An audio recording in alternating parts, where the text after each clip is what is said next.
श्रीमद् भागवत का तृतीय दिवस प्रारंभ हो चुका है।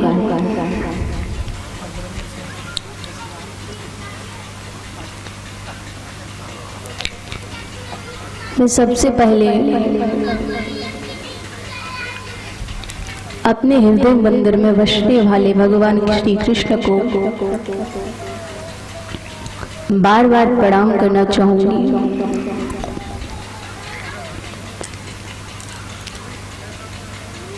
मेरे गुरुदेव, उनके चरणों में बार बार प्रणाम, बंधन।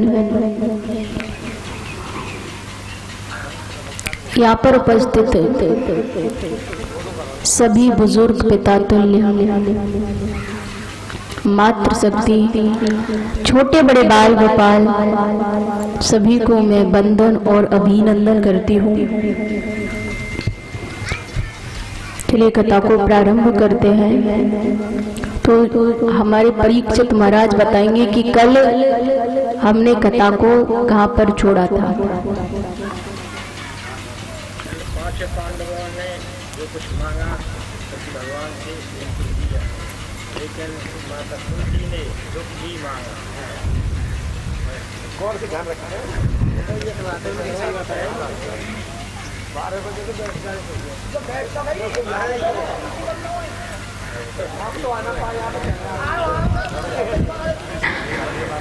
बोली वृंदावन बिहारी लाल की जय हो। चलिए,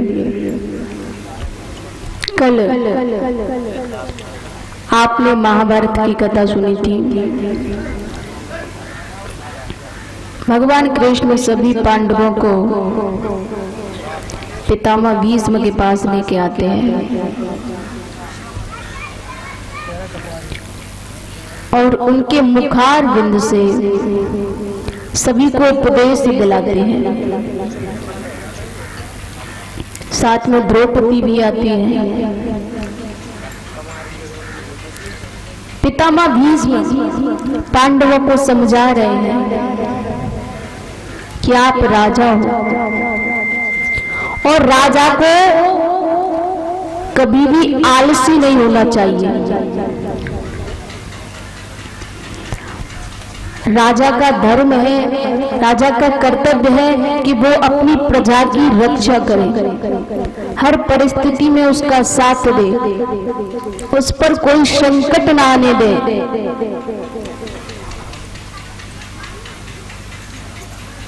इस तरह पितामह भीष्म समझाते हैं।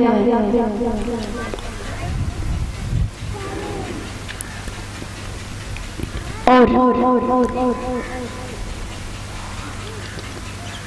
मैं तुम्हें बताना चाहता हूं कि तुम युवा राजा हो,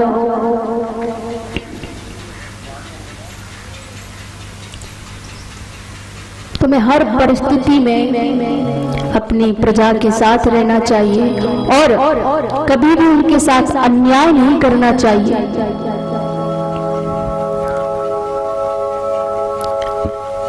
क्योंकि अन्याय करना पाप है। और एक बात और, कभी भी अन्याय होते हुए भी नहीं देखना चाहिए, क्योंकि जिस तरह अन्याय करना पाप है, उसी तरह आंखों के सामने अन्याय होते हुए देखना भी पाप है। महाराज ये समझाई रहे थे कि द्रौपदी को हंसी आ गई और वो हंसने लगी। पितामह भीष्म बोले, क्या बात है बेटी, मैं यह उपदेश दे रहा हूं, मैं इनको समझा रहा हूं और तुम हंस रही हो। महाराज किसी की हिम्मत नहीं है कि पितामह के सामने कुछ बोल भी सके, और यहाँ द्रौपदी तो इसकी कितनी बड़ी बात है। द्रौपदी ने कहा, माफ कीजिए, गलती हो गई, बस मुझे ऐसे ही हंसी आ गई। बोले, नहीं बेटी, जो कुलवती नारियां होती हैं वो बिना वजह हंसती नहीं है, कोई तो बात है, तुम्हें क्यों आई हंसी? तब यहाँ द्रौपदी कहती है, आपने अभी कहा था कि आंखों के सामने पाप होते हुए देखना भी पाप है, तो फिर आपने क्यों किया? जब दुशासन भरी सभा में मेरे वस्त्र खींच रहा था, मुझे निर्वस्त्र कर रहा था, और आप सबसे आगे बैठे हुए थे उस सभा में, यदि आप कुछ भी बोल जाते तो किसी की हिम्मत नहीं थी कि आपकी बात को टाल सके। फिर भी आपने किसी से कुछ नहीं कहा, और वो अन्याय आप देखते रहे।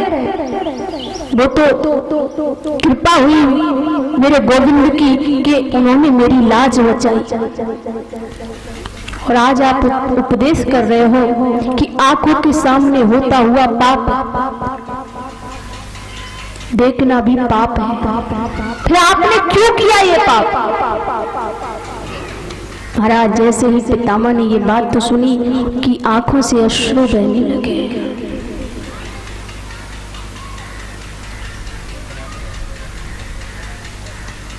वो आज तक कभी रोया नहीं, आज वो रो रहे हैं। बोले बेटी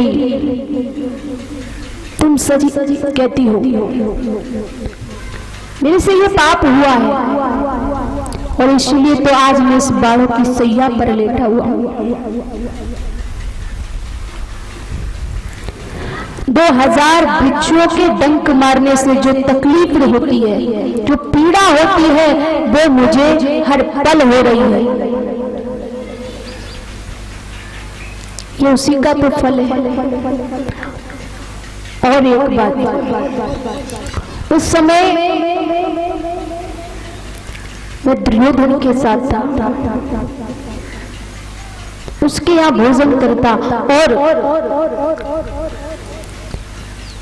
उसके यहाँ के पूछ तलने से मेरी बुद्धि खराब हो गई, मेरी बुद्धि बिगड़ गई। लेकिन आज मैं इस बाड़ों की सैया पर लेटा हूं, मेरे अंदर जितना रक्त था, जितना खून था, सारा बह गया, अब वो नहीं बचा है।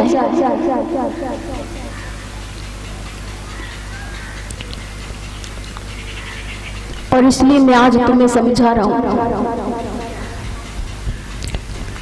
द्रौपदी हाथ जोड़ती है, कहती है पितामह क्षमा करें, उससे गलती हो गई।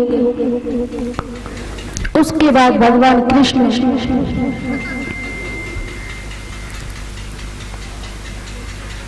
पितामह को दर्शन देते हैं। कृष्ण ने पितामह से कहा कि अब तुम बोलो तुम्हें क्या चाहिए? तुमने कहा था कि अंत समय में आना, तो मैं आ गया, अब बताओ मैं क्या करूं? तब यहाँ पितामह जी कहते हैं कि मुझे आपके विराट रूप का दर्शन करना है।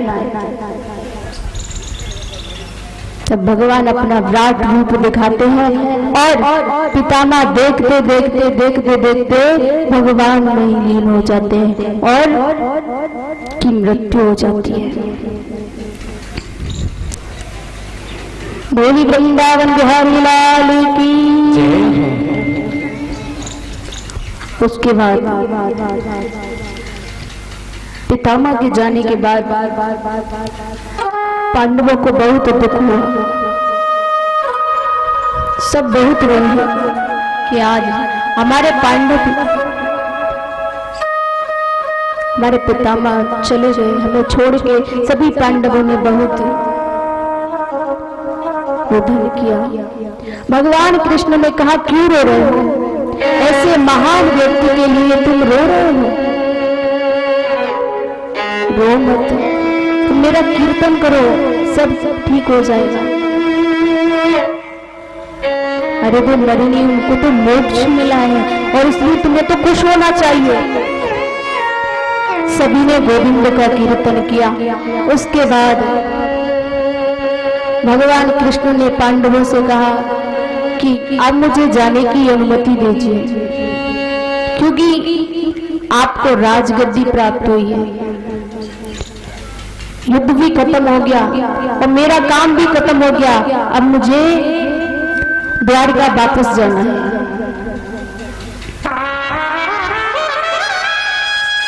पांडवों ने कहा, कन्हैया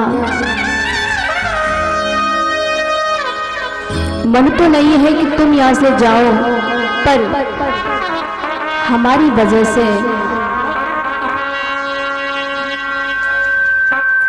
यदुवंशियों का वो मन है तुम्हारे प्रति, अगर तुमने कह ही दिया है जाने के लिए तो हम तुम्हें अनुमति देते हैं। और साथ में अर्जुन को भी भेज दिया। भगवान कृष्ण अर्जुन के साथ द्वारिका चले जाते हैं और इधर हस्तिनापुर में भगवान ने उत्तरा के गर्भ में जिस बालक को बचाया था, आज उस बालक का जन्म होता है। और उसी बालक का नाम है परीक्षित। उत्तरा के गर्भ से परीक्षित का जन्म हुआ और जन्म होते ही वो पालती मारकर बैठ गया। जन्म लेते ही पालती मारकर बैठ गया। काफी नर नारी दर्शन करने के लिए आए, देखने के लिए आए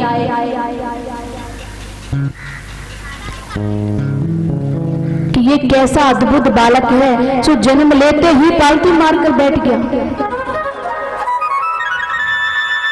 सब देख रहे हैं, सभी आनंद मना रहे हैं और वो बालक इधर उधर देख रहा है, ढूंढ रहा है उसे, इसने मुझे गर्भ में बचाया, वो कहीं नजर नहीं आ रहा। उसके बाद भगवान कृष्ण आते हैं और उस बालक को आशीर्वाद देते हैं, उसका नाम परीक्षित रखते हैं।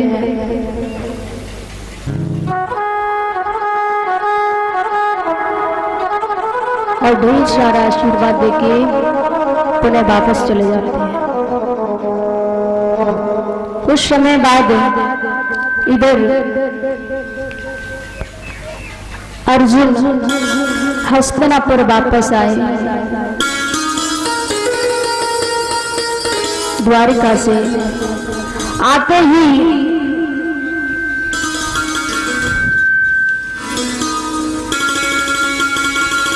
पांडवों ने पूछा, अर्जुन से पूछा, युधिष्ठिर ने और सभी भाइयों ने, कैसे हो और हमारे कृष्ण कैसे हैं, वो वहां ठीक तो है? अर्जुन बताते हैं, भैया कुछ भी ठीक नहीं है, और बड़े दुखी मन से सबको बता रहे हैं। युधिष्ठिर कहते हैं, ऐसा क्या हुआ, तुम ऐसे क्यों बोल रहे हो और दुखी भी हो? बोले क्या बताए भैया, अब भगवान कृष्ण नहीं रहे, मामा मामी अब कोई नहीं रहा। भगवान कृष्ण अपनी लीला संपन्न करके चले गए और सारे यदुवंशी मारे जाते हैं। ये सब खबर जब अर्जुन बताते हैं तो पांडवों को बहुत बुरा लगा। ये क्या हो गया, भगवान हमको छोड़ के चले गए। अरे उनके बगैर तो हमने जीना ही नहीं सीखा, उनके बगैर हम रह ही कैसे सकते हैं। सभी बहुत दुखी हुए। अरे उन्होंने हमेशा हमारा साथ दिया, हर परिस्थिति में हमारे साथ रहे, और आज वो हमें छोड़ के चले गए।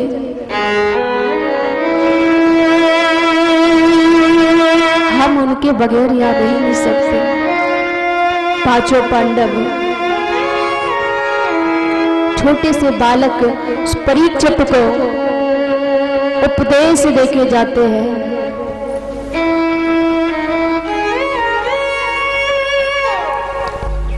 परीक्षित को राजगद्दी दे जाते हैं और कहा है, बोली वृंदावन बिहारी लाल की जय। महाराज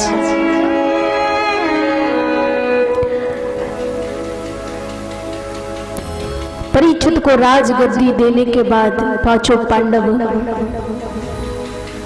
हस्तिनापुर से चले जाते द्रौपदी सहित कि हम कृष्ण के बगैर नहीं रह सकते। रास्ते में 4 पांडवों का देहांत हो जाता है। द्रौपदी का पतन भी रास्ते में ही हो जाता है। सशरीर तो केवल धर्मराज युधिष्ठिर ही स्वर्ग पधारे। एक पल के लिए उन्हें भी नरक का दर्शन करना पड़ा, और बाद में वो स्वर्ग पधारे। बोली वृंदावन बिहारी लाल की। चलते हैं।